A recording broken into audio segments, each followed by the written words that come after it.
I'm going to come right out and say it. Quantum mechanics is weird. There are lots of ways of formulating the theory, and every one of them challenges our intuition. Everything we think we know about the way the universe works, every one of these ways of thinking about quantum mechanics throws away everything we've said about the universe being predictable and being knowable and certain, and just gives us probabilities to work with, a chance that something is going to happen, and it challenges us to think about things in entirely strange ways. Every formulation has its own weirdness, its own strangeness to confront, but every one of them is weird. Today, I want to talk about quantum mechanics using a formulation inspired by Richard Feynman's book QED, The Strange Theory of Light and Matter. Feynman was a famous physicist from the mid-20th century, did his early professional career at Los Alamos on the Atomic Bomb Project, and then went on to do amazing things studying quantum field theory and other topics in particle physics and advanced physics, and non-advanced physics. He was a great teacher as well, kind of a jerk in his personal life, but great teacher, brilliant, brilliant physicist. QED presents a way of thinking about quantum mechanics that we can talk about without needing much, if any, math, or at least not much of what looks like math to the lay audience. We're going to find that by talking about a bunch of little arrows, we can tell stories that wind up giving predictions that match the predictions of quantum mechanics. It's a formulation of quantum mechanics that doesn't need you to understand complex numbers and eigenvalues and all sorts of other mathematical techniques and topics. It just focuses on some pretty pictures that we can draw to come up with quantum predictions. That said, it is subtle. To really do quantum mechanics well, you need to know those things about about complex numbers and eigenvalues and everything else. But the fact that we're avoiding it means that this is a tremendously inefficient way of doing quantum mechanics. But inefficient doesn't mean untrue.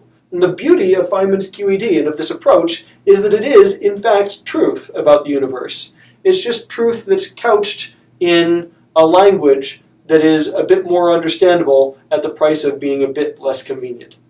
So let's talk about what the situation is I'm going to analyze using Feynman's techniques, and then we'll get into the details of how to do it.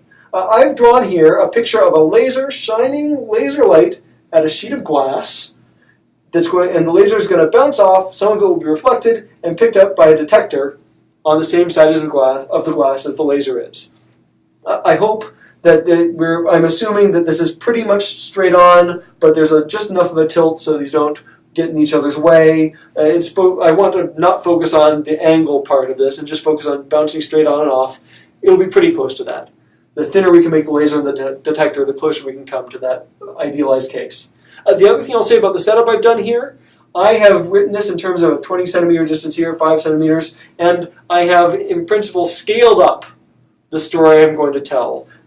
In fact, the wavelength of light that I'm using, I'm going to treat the wavelength of light as being 90 centimeters in the air or 60 centimeters in the glass. That's assuming a particular index of refraction for the glass. We don't need to worry about that. There's just this particular wavelength of light that I'm going to use. In practice, red light would actually be, I guess, lambda error of 660 nanometers, and so this would be 440 nanometers. I'm just scaling it up so I can measure distances on the board accurately. You can treat this as a scale drawing if you want to. In any case, this is the story. I've got this, and what I want to know is, for any individual photon of light coming up from the laser, what's the probability that that photon is going to be detected by my detector on the same side? What's the probability of reflection? And I guess that's a relatively straightforward question. It's a physical question that we can ask.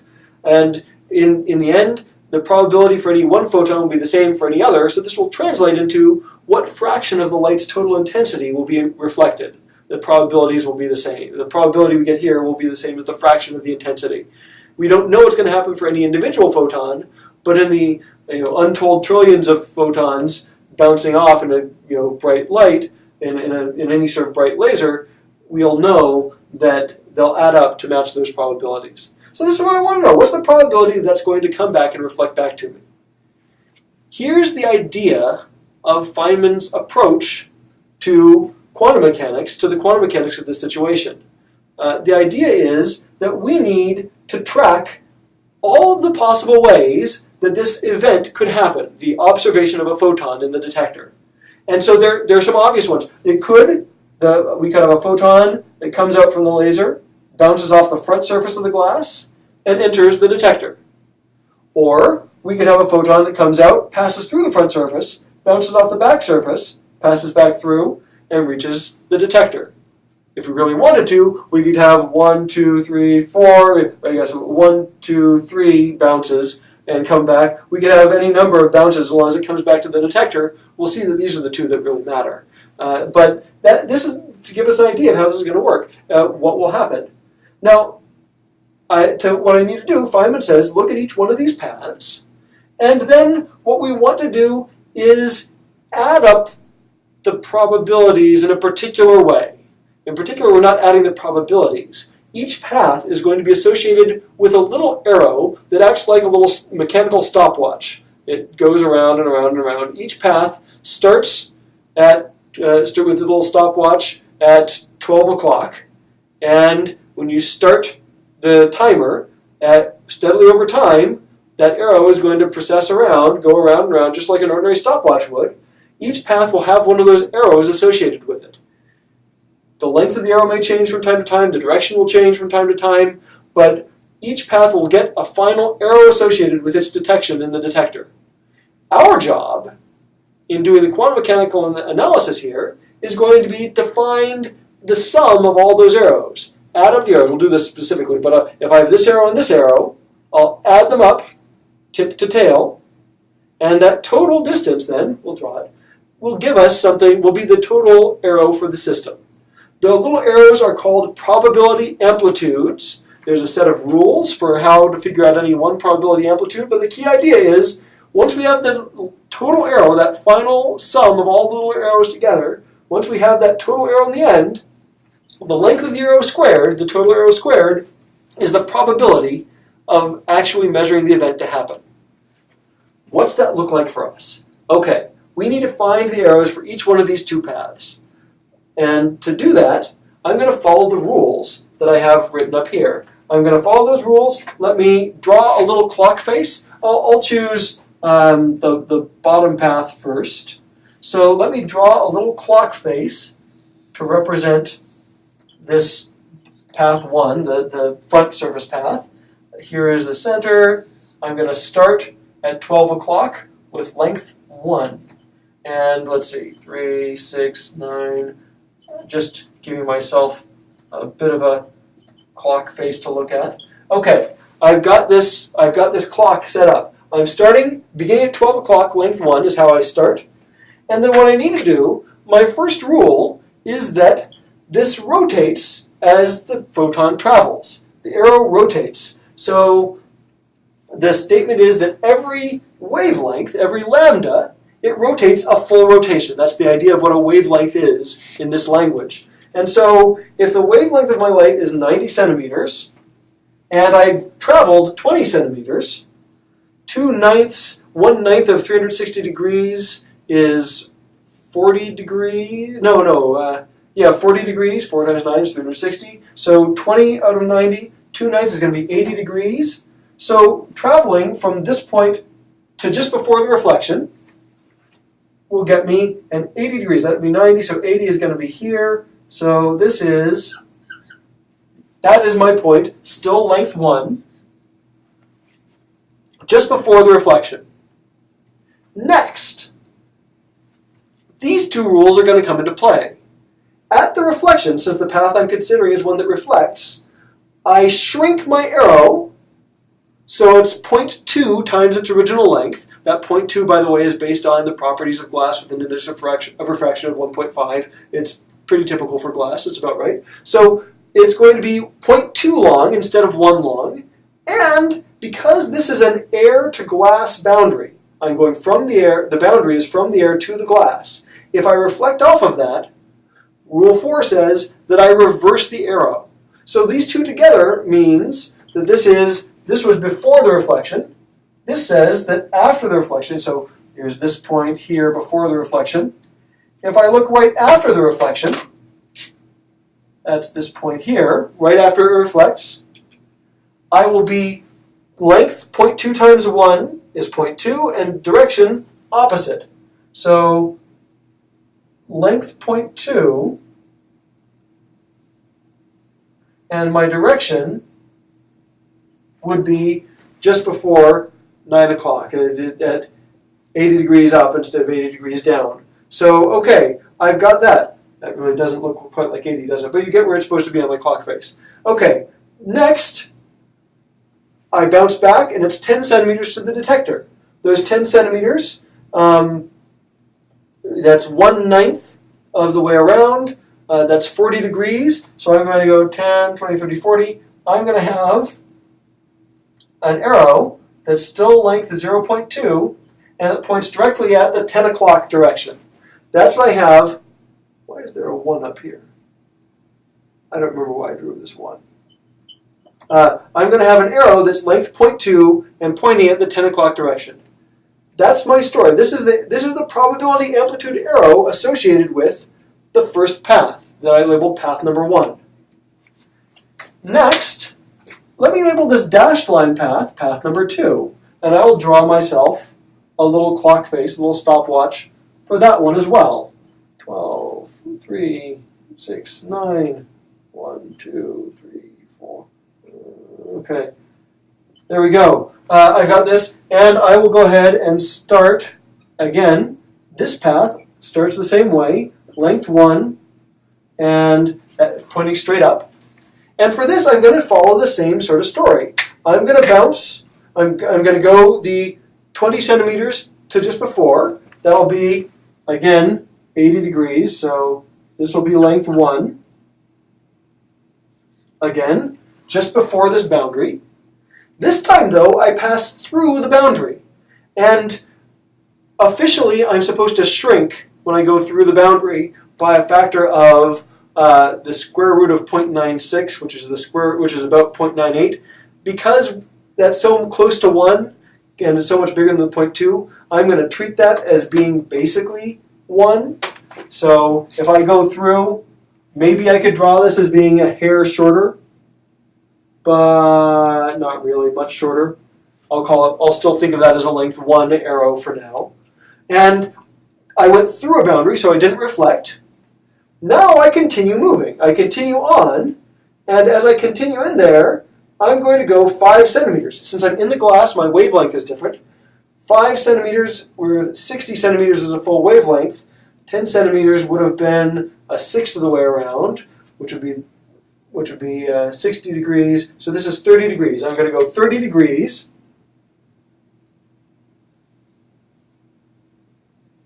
This is still length about 1.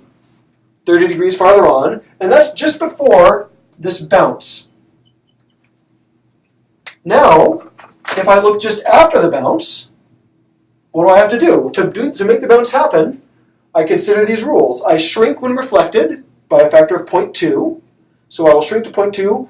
This is a glass to air interface that I'm bouncing off of. I'm going from glass to air, or I'm reflecting off of that, so it's not this. I don't need to reverse. So now my length, my arrow, is about 0.2, still pointing at that same angle. There's no change in angle there, just a shrinkage in the reflection.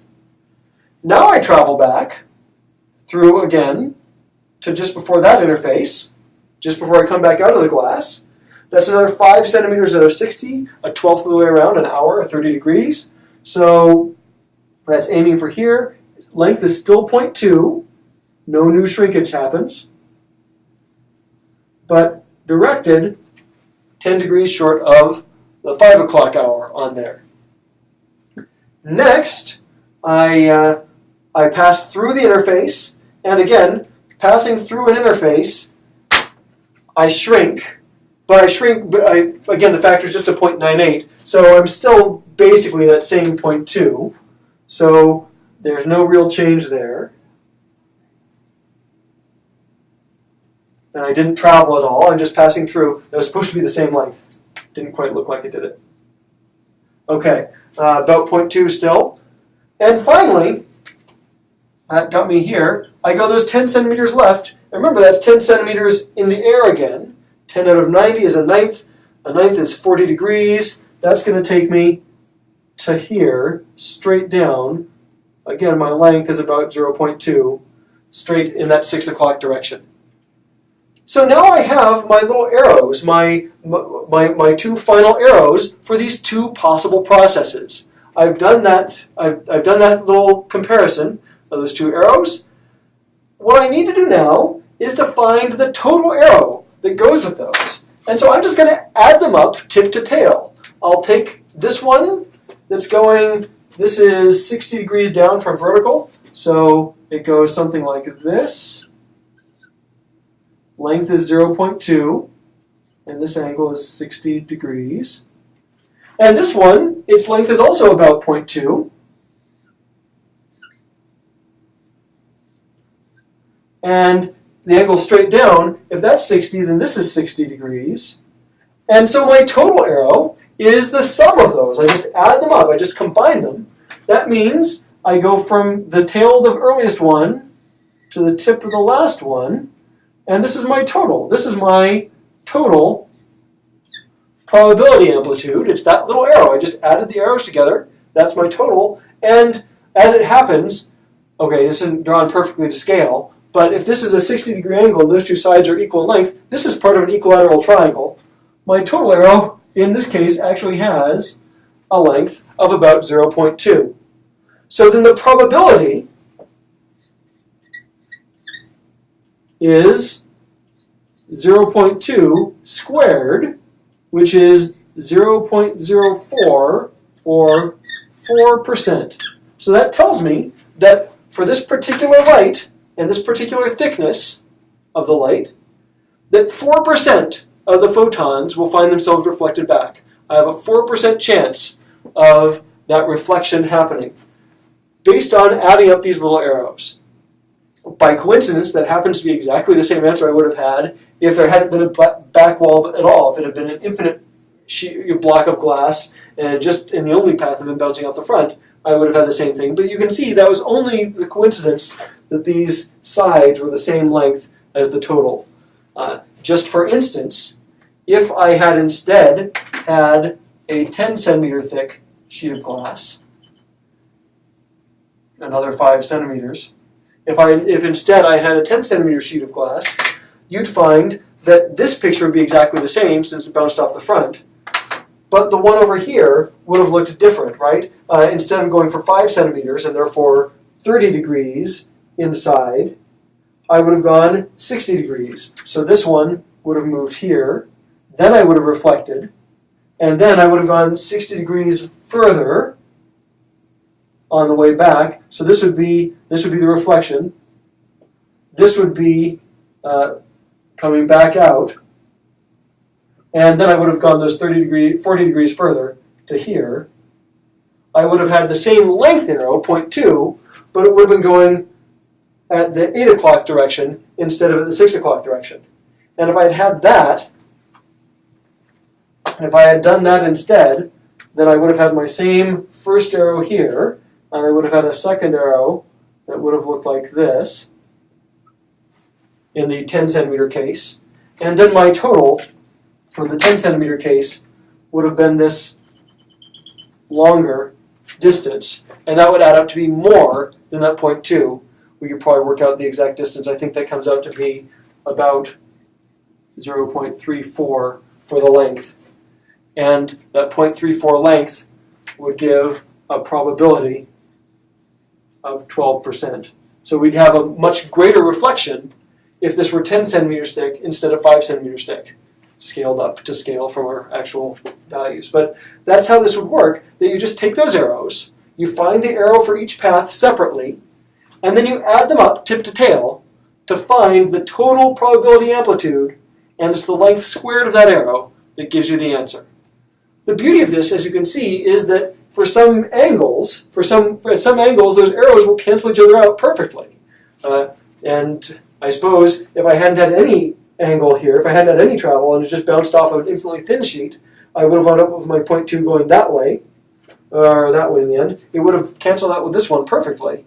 And I would have had I would have found canceling out with this one perfectly, we would have no reflection at all. The point is, these are the rules that you use to calculate a probability in Feynman's story for quantum mechanics. And it's different than most quantum mechanics classes would cover this topic, but it is, in the end, it turns out to be equivalent to the larger story. The weirdness of it, this may have just seemed like a weird algorithm, the weirdness of it is you can interpret this to mean that the photon, each individual photon, follows both paths, maybe in two different branches of the universe or something. Two different universes exist, one where it follows path 1, one where it follows path 2, and then the two paths are able to interfere with one another and give some total result that may not be what either path would have given separately, and is certainly not guaranteed to be the sum of the two paths as separate entities. You have to have that interference effect. The arrows can cancel each other out. If you have your two arrows that go back to back, sort of, you're going to have that cancellation instead of addition. And that's a possibility before you square the length to find the probability. The weirdness here is just that the photon seems to take all those paths simultaneously. And it's the weird combination of these arrows for each path that gives our true observed result in the universe. I can say a lot more about the weirdness involved, but that's the mechanism that we use to do these calculations. You follow these rules, each step along the way, you'll get your arrows and add them up. And in the end, interpreting it is where the weirdness happens.